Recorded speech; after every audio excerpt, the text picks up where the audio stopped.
Well, I have my mask and my hand sanitizer. I think I'm ready to step out of my house now. These days, due to the pandemic, there are a lot of things you need to keep in mind to keep yourself safe from the deadly coronavirus. I was just thinking, what if everything came with a checklist? That would have made our jobs much more easier. Well, I'm not sure about everything else, but today I'm here with a 10-point checklist that will help you file your ITR the right way. So, let's begin. Choose the correct form of ITR. The Income Tax Department has provided several ITR forms for different taxpayers with different sources of income, starting from ITR 1 to ITR 7. So please make sure you choose the correct ITR form. In case of error, your return file will be considered as defective and a revised return will be required to be submitted within 15 days.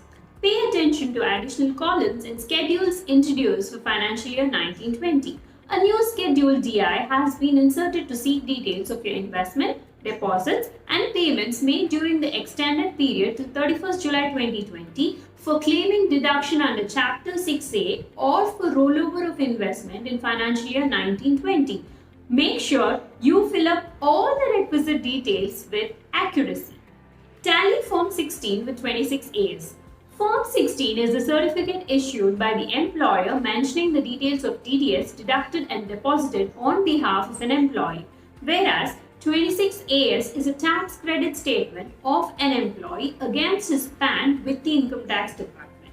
You can download this form from the Income Tax e-filing portal or through the Traces website using Income Tax filing login credentials.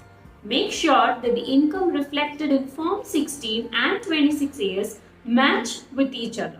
To avoid any mismatch, it is necessary to provide the correct PAN to the employer against which the employer will deposit the tax. In case of discrepancy, you should seek your reasons from the employer. Report your other income details accurately. Form 16 might not contain other incomes like interest income on FDs or NSEs, and the taxpayers might miss out to report these. Even if the interest income is a small amount, one should not make a mistake by skipping the same. Interest earned on a savings bank is also to be reported. However, deductions under Section 80 TTA up to ₹10,000 is available. Remember, any mismatch between Form 26As and significant financial transactions might lead to notice from the Income Tax Department. Do not miss on claiming your deductions.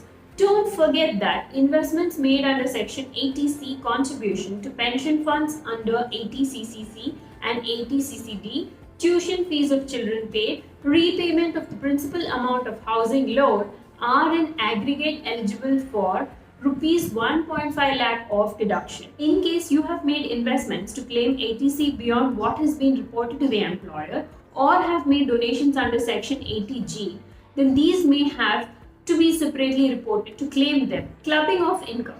Section 64 of the Income Tax Act specifies certain scenarios under which the income of a spouse or minor child is to be clubbed with one's own income. Ensure complete safety of your documents. Keep all the relevant documents such as Form 16, deductions in 80C, 80D, etc. in safe custody to avoid any inconvenience that can arise in the future at the time of any proceedings if initiated. Verify your bank account details before submitting the final return. Don't forget to verify the bank account number registered with the Income Tax Department as your refunds will be processed in that account. It is advisable to cross-check the account number with a bank passbook or statement. E-verify your ITR. After filing your ITR, make sure that your return is verified within 120 days. You can either e-verify ITR using Aadhaar number or net banking. In case your Aadhaar number is not linked, you can verify the physical copy by sending the signed copy of ITR-B to the Income Tax Department. An income tax return which is not verified is considered as invalid. So make sure you're completing the verification process within the time limit. Ensure filing before the due date to avoid penalties and interest under Section 234A. The last date to file your ITR for financial year 1920 is 31st December 2020. Filing your return post the due date will attract a penalty of Rs 5,000. You can claim income tax refunds only on filing your ITR in the relevant assessment year. Early filing leads to faster processing of refunds. Also, you will get more time to review and file a revised return in case it's necessary. Remember guys, it's never a good idea to leave your tax filing until the last minute. So hurry up, don't wait any longer. Let me tell you, every filer who files his ITR via ClearTax gets assured rewards worth 51,000.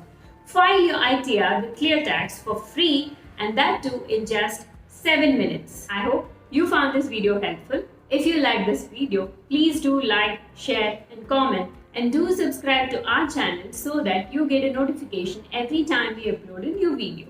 Stay tuned for more updates and happy ITR filing guys!